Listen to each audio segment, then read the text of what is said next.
तो जैसे सीआरएम, सबसे पहले तो एक सीआरएम है। तो सीआरएम क्या रहता है, तो उसको बोला जाता है कि जैसे कस्टमर रिलेशनशिप मैनेजमेंट। तो जैसे कोई भी अगर लेट्स से हम देखें कि कोई एयरटेल कंपनी है, तो एयरटेल कंपनी को क्या करना रहता है, फ़र्स्ट ऑफ़ ऑल उनको एम्प्लॉयज़ जो खुद के मैनेज करने हैं, वो तो एक अलग ट्रैकिंग सिस्टम है। पर उनके साथ साथ अगर कोई एयरटेल के उनके कस्टमर्स हैं जिनको कुछ कंप्लेंट्स है, जैसे नेटवर्क नहीं आ रहा है या उनको ओवर चार्जिंग हुई किसी चीज़ में, तो ये सारी जो कस्टमर के साथ इंटरेक्शन रहती है, तो ये सब कहा जाता है कि सर्विस प्रोवाइड करना अपने कस्टमर्स को। तो ये सारा जो कस्टमर के साथ अपना इंटरेक्शन रहता है, कि किसी कस्टमर ने केस रेज की कि मुझे नेटवर्क नहीं आ रहा है या मुझे ओवर चार्जिंग हुई है किसी मंथ में, तो ये सब रिजॉल्व करना वगैरह वगैरह। तो जितने भी टाइप के बिजनेसेस है जिनमें कस्टमर इंटरेक्शन रिक्वायर्ड है, ऐसा नहीं है कि मतलब तुमने एक प्रोडक्ट बनाया था वो बेच दिया, दैट्स इट, है ना। बाद में भी कस्टमर के साथ इंटरेक्शन करना पड़ता है, तो वो सारे सिस्टम जनरली सीआरएम से मैनेज होते हैं। तो सीआरएम जैसे बहुत सारे हैं अभी, पर उसमें ही जो लीडिंग सीआरएम है वो है सेल्सफोर्स। तो जैसे अगर सबसे पहले कोई भी टेक्नोलॉजी हमें सीखनी है तो उसकी एक यूज़ केस पता रहनी चाहिए।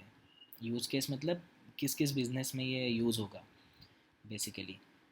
तो जैसे इन्होंने कई सारे यूज़ केस ऐसे प्रोवाइड किए हैं कि किस किस चीज़ों में ये यूज़ हो सकता है। तो जैसे लेके चलते हैं पहले हेल्थ क्लाउड को। तो जैसे हेल्थ क्लाउड में ये बहुत ही ज़्यादा यूज़फुल है, तो इनका खुद का एक हेल्थ क्लाउड है। क्लाउड मतलब अभी फ़िलहाल इतना टेंशन लेने की ज़रूरत नहीं है। तो जैसे हम सोचेंगे कि कोई भी एक हॉस्पिटल है, तो हॉस्पिटल मैनेजमेंट सिस्टम हो गया, है ना, कि जैसे केयरिंग यूनिट्स है, जैसे आईसीयू है, काफ़ी सारे उसमें बेड्स है, और आपको ट्रैक करना है या किसी एडमिन को ट्रैक करना है कि डेली उनके पास जो भी चीज़ें जा रही है, उनकी जो भी केयर करनी थी वो इस रिस्पेक्टिव नर्स ने किया है क्या, है ना, सलाइंस वगैरह दी है क्या या मेडिसिन बदले है क्या, सारी चीज़ें आपको ट्रैक करनी है, तो वो भी आप यूज़ कर सकते हो। एक यूज़ केस लेते हैं हम मैन्युफैक्चरिंग क्लाउड की। तो जैसे एक आपका मैन्युफैक्चरिंग फर्म है जिसमें आपका रॉ मटेरियल एक तरफ से आता है, एक तरफ आप पूरा प्रोडक्शन करवाते हो, है ना, कितने लोगों ने मिल के उसको मतलब किया, कब कब आपका मशीन फेल हुआ तो आप नहीं कर पाए उतना उसका प्रोडक्शन नहीं कर पाए। तो ये जो सारी चीज़ें आपको ट्रैक करनी है, बहुत ही कॉम्प्लेक्स चीज़ है, ये सारी आसानी से हम यहाँ पे ट्रैक कर सकते हैं इनकी मैन्युफैक्चरिंग क्लाउड अगर है तो, है ना। तो ऐसे ही सेल्स क्लाउड, सर्विस क्लाउड, ये बहुत ही मतलब कॉमन क्लाउड्स हैं इनके। तो मतलब प्रोसेस है इन शॉर्ट। तो जैसे सेल्स क्लाउड क्या रहेगा कि मान लो आपको किसी भी चीज़ की सेलिंग करनी है, तो let's take an example of जैसे सुजुकी शोरूम है। तो सुजुकी शोरूम में मान लो उनके पास अभी बहुत सारे मॉडल्स है और उनको वो सब सेल करना रहता है।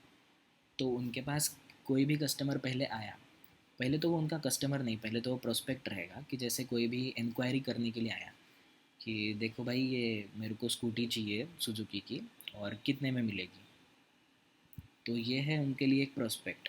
तो जैसे किसी ने साइट से इंक्वायरी भेजी, किसी ने मोबाइल से भेजी, टेक्स्ट मैसेज, है ना, किसी ने लेट से कि खुद वो शोरूम में चला गया, तो काफ़ी टाइप से उनके पास प्रोस्पेक्ट आए। अब उनमें वो प्रोसेस करेंगे पूरा, उनकी भी टीम रहेगी जो हैंडल करेगी कि रेट्स बताएंगी, कोटेशन जनरेट करके देगी टीम, और फिर कस्टमर मतलब उनका प्रोस्पेक्ट बोलेगा कि हाँ this is fine for me, और वो आगे जाएगा, और फिर वो एक कस्टमर में कन्वर्ट होगा, या तो फिर वो रिजेक्ट करेगा, वो बोलेगा कि नहीं यार मेरे को ये डील पसंद नहीं आई, दैट्स इट। तो ये है पूरी सेल्स की प्रोसेस।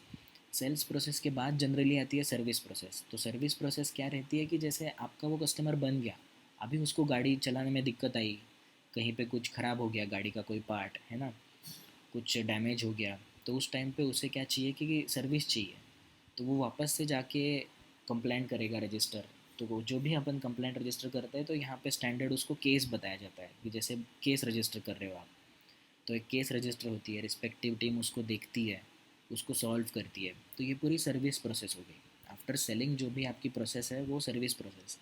तो इसी टाइप में जिस भी टाइप का आपका बिजनेस है, तो ऐसे कई सारे टाइप्स के उन्होंने क्लाउड बनाया है। क्लाउड मतलब उन्होंने कुछ basic set of objects define किए हैं। तो हम ये सब देखेंगे कि जैसे ऑब्जेक्ट क्या है, फील्ड्स क्या रहती है,